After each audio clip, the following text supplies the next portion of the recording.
Remember when I watched 40 minutes of baseball to get to an interview where they mostly just talked about Aaron Rodgers' Kentucky Derby look and I stayed up until 1 a.m. because I was streaming until midnight? I remember.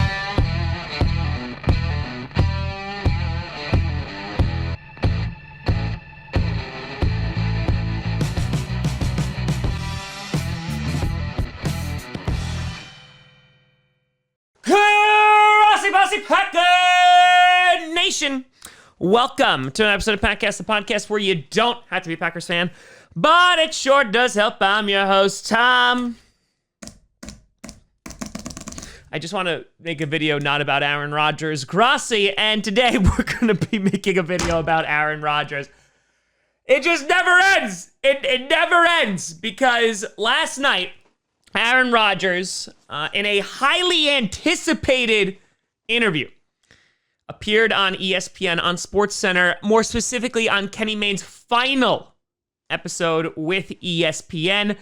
And there were so many rumors that were swirling around. What was he going to say? This was his first time of him speaking to the media after the entire debacle with Adam Schefter. That whole story came out on draft day. Was he finally going to set the record straight? Not really. Afterwards, a lot of people were just really, really angry. And a lot of people on the internet drew a lot of conclusions of, oh, this means that he's definitely retired now. Or, oh, this means that he's definitely coming back. Or, oh, did you see the end of that Cardinals-White Sox game? But in the end, Rodgers just went on the show to basically support Kenny Mayne and basically was there to be like, hey, I'm here to like pay tribute to you, to praise you. And Kenny Mayne tried. Like, to his credit, he did try. Like, he was just like, oh, like, you know, let's try to get some answers out of him. And we were given at least a little bit of an inside look into what Rodgers was thinking. A lot of it does kind of correspond and correlate with things that have already been reported. But you had a couple of quotes like this. Rodgers saying, with my situation, look, it's never been about the draft pick, picking Jordan. I love Jordan. He's a great kid. We've had a lot of fun to work together. Love the coaching staff. Love my teammates. Love the fan base in Green Bay. An incredible 16 years. It's just kind of about a philosophy and maybe forgetting that it's about the people that make the things go. It's about character, it's about culture, it's about doing things the right way. So this is one of the main tidbits that came out of last night's interview, and I think it cleared some stuff up, and obviously it's not a slight against Jordan Love, even though I don't really think that that was the issue. It was more about the fact that they drafted Jordan Love and the way that it went down, meaning that there was no communication between Goody and Aaron Rodgers, and that has been confirmed. And Goody has come out and said that he probably could have communicated better with Aaron Rodgers in the 2020 NFL draft or the lead up to the 2020 NFL draft that they were thinking about looking at a quarterback. Kind of the defining theme of this interview was all about the people. And it was interesting to note that in that whole list of people that Aaron Rodgers loved, the front office was not named in that. So no love for Goody or Mark Murphy in that one. But when pressed a little bit harder on it, Rodgers came out and said, a lot of this was put in motion last year, and the wrench was just kind of thrown into it when I won MVP and played the way I played last year. This is just kind of, I think, a spill out of all that. But it's about the people, and that's the most important thing. So we've talked about this exact point before, that basically the drafting of Jordan Love was the Green Bay Packers basically telling Aaron Rodgers, like, hey, after the 2021 season, bye-bye, you're not going to be on the Packers anymore. And we did very at-length videos about this. And at the end of the day, what it comes down to, at least what it seems, or my perception of it is that Aaron Rodgers basically was like, hey, I'm not cool with that. And now the fact that I've won MVP and played my ass off, and now you're talking about like, oh, you want me back in the building so much, where before last season, you were talking about my departure, or at least planning my departure, he feels slighted by that. And honestly, you can agree with Rodgers here, or you can disagree with Rodgers here. That point is kind of moot. The thing is that Aaron Rodgers feels that the way that this was handled was not done correctly. He feels slighted by it. And then you have the front office who's trying to make it up to him, and are apparently offering contract extensions in the whole 9 yards. But I think at the end of the day, it just comes down to, what does Aaron Rodgers want out of this? Does he want like a written apology?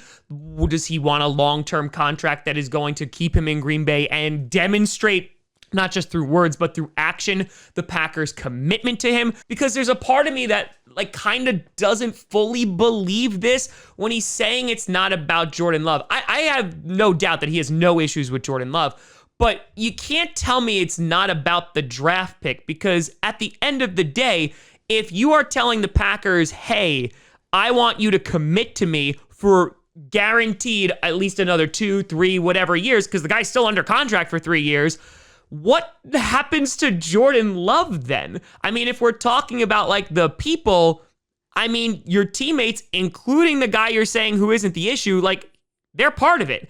And at the same time, I understand like advocating for yourself, and he feels that he's slighted. And this was actually something that Adrian Amos said today after OTAs. Amos was a bit optimistic about this, but I think also provided a really clear and realistic expectation. When asked about if Aaron Rodgers was going to return, he responded, I haven't heard him say anything other than that, so I expect him to be. But I'm not going to go home and cry and if something else happens. I'm just playing it day by day, but of course you want one of the greatest, if not the greatest quarterback ever on your team. You want him out here. But everybody has to go about their business, and I'm not going to knock anybody for getting what they feel like they deserve. After today, Matt LaFleur also reiterated how much they want Aaron Rodgers in the building. He also mentioned other players that they want in the building because a whole bunch of wide receivers did not show up. I'm not going to blow this up into something that I don't think it is, but Davante Adams, Allen Lazard, MVS, EQ, and even Devin Funchess did not show up to OTAs, but it is important to realize that they are also voluntary. Yes, they're giving up a lot of money. I mean, Aaron Rodgers gave up $500,000, and so did Davante Adams. I wish I had that much money that I could be like, oh yeah, $500,000?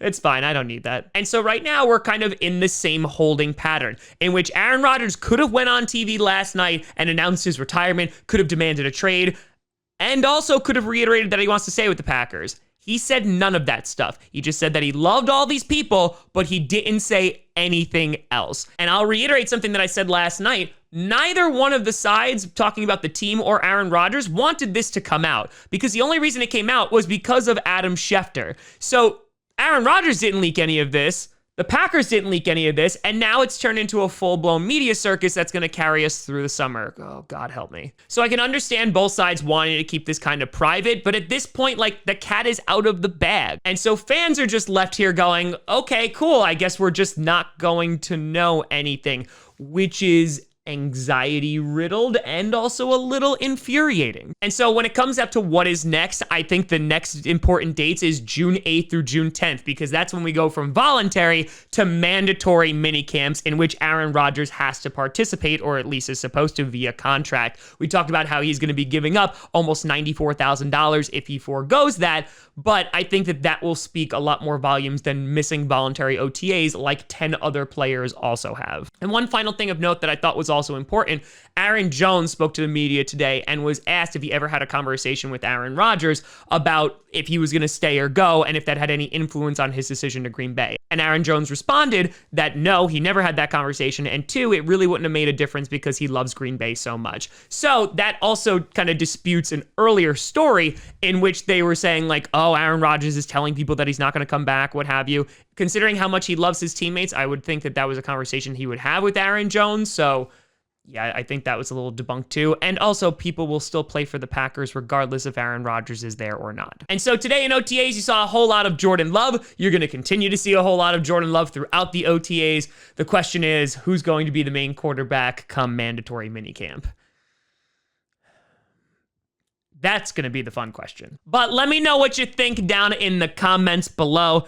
How do you feel about the interview that happened last night? Do you think it's a big nothing burger? Do you think that there's some cryptic thing going on? Or do you think it's just Aaron Rodgers is having the time of his life in Hawaii and is trying not to think about football? Let me know what you think. You can always find me at TomGrassiComedy.com or at TomGrassiComedy on all social media. See down below. Check out podcasts on SoundCloud, iTunes, Google Play Music, Spotify, and of course YouTube. And a big shout and thank you to all the patrons over at patreon.com/TomGrassiComedy and the YouTube members. But thank you so much for watching. I'm Tom Grassi. And as always, go Pack, go.